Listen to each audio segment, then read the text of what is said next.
ایک بدو عورت تھی جب آپ تشریف لے گئے نا ہجرت کر کے مدینہ، تو رابغ ایک جگہ آتی ہے، وہاں بھوک لگی، پیاس بھی، تو ایک خیمہ دیکھا، وہاں پہنچے تو ایک بڑھیا بیٹھی تھی، اس کا نام تھا ام معبد الخزاعیہ۔ تو آپ نے سوال کیا، ماں جی ہم مسافر ہیں، کوئی کھانے کو ملے گا؟ تو نے کہا بیٹا قحط کا زمانہ ہے، کچھ بھی نہیں ہے۔ ایک بکری بیمار اور کمزور اور بن بیاہی کھڑی ہوئی تھی، تو آپ نے کہا اس بکری سے دودھ نکال لوں؟ تو اس نے ایسے بڑی حیرت سے دیکھا کہ یہ عرب ہو کہ ایسی بات کر رہا ہے کہ اس بکری سے دودھ نکال لوں؟ تو وہ کہنے لگی یہ تو بن بیاہی ہے، اس کا تو ویسے بھی اس کے جسم پر بوٹی نہیں ہے، اس سے ایک قطرہ بھی کوئی نہیں۔ کہا ماں جی آپ اجازت دیں؟ کہا لگا ٹھیک ہے۔ تو وہ آپ کو غور سے دیکھنے لگی، چونکہ انہونی بات ہو رہی تھی۔ آپ نے اتنا بڑا وہ تھا برتن، وہ آپ نے لیا اور اس کے تھنوں کو یوں ہاتھ لگایا تو وہ چھلک کے مشکیزے کی طرح نیچے آ گئے، اور آپ نے دودھ نکالا اور وہ فل ہو گیا۔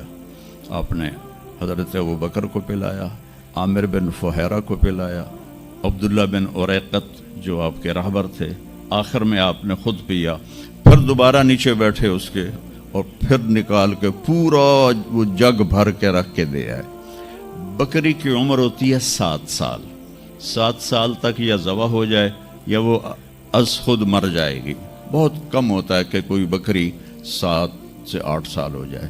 یہ اس بکری کو میرے نبی کے ہاتھ لگے تھے، یہ بکری 22 برس زندہ رہی، 22 برس، اور اس کو ذبح نہیں کیا گیا، یہ مر گئی، خود ہی مر گئی، وہ نبی کے ہاتھوں کی برکت۔ شام کو اس کا خاوند آیا ابو معبد، انہوں نے کہا یہ دودھ کہاں سے؟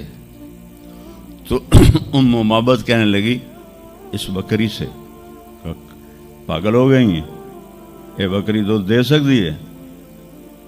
کہ میں بھی یہ سمجھی آئی نہیں دین دی، پر کوئی جادوگر آیا ہے، وہ ہاتھاں دی کرامت آئی ہے، جگ بھریا پیا۔ کہنے لگا ان عتیلی، مجھے اس کی صورت بتا، وہ کیسا تھا؟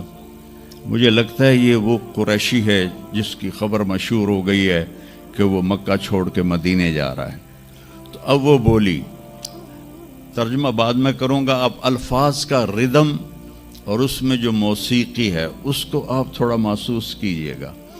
رأیت رجلا ظاہر الوداء ابلج الوجه حسن الخلق لم تعبه ثجلة لم تزری به سعلة وسیم قسیم فی عینیہ دعج فی اشفارہ وطف فی صوتہ سحل فی لحیتہ کثاثہ فی عنقہ سطع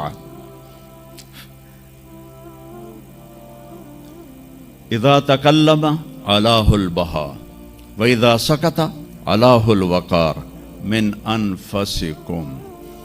تو کہ میں نے ایک شخص دیکھا جیسے 14ویں کا چاند کپڑے پہن کے نیچے اتر آیا ہو، اور 14ویں کے چاند کی طرح چہرہ چمکتا تھا، کلیوں کی طرح روشن تھا، ماتھا بہت خوبصورت چوڑا تھا، سر بہت خوبصورت سیاہ بڑے بال تھے، اور بھویں بڑی خوبصورت کمان کی طرح، یہاں بال نہیں تھے، یہ جگہ صاف تھی۔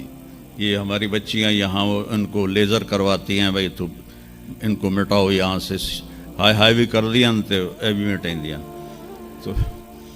تو میرے نبی خود ایسے آپ کی بھویں یہاں تک آ جاتی تھی، یہاں تک، اور آپ کی آنکھ موٹی تھی اور سیاہ تھی اور سرخ ڈورے تھے اور لمبی تھی، اور آپ کی بھویں قدرتی لمبی تھی، لمبی جیسے یہ بچیاں وہ مصنوعی نہیں لگا لیتی، وہ پتہ بھی لگ جاتا ہے مصنوعی ہے تو کی فائدہ ہویا، تو یا تو پتہ نہ لگنے دو، اور جب دور سے نظر آ جاتا ہے کہ کسی اٹھ دی لے کے آ گئی ہے،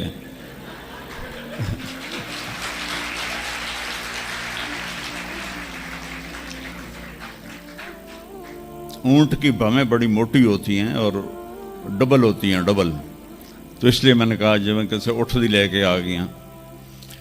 اور خوبصورت داڑھی تھی،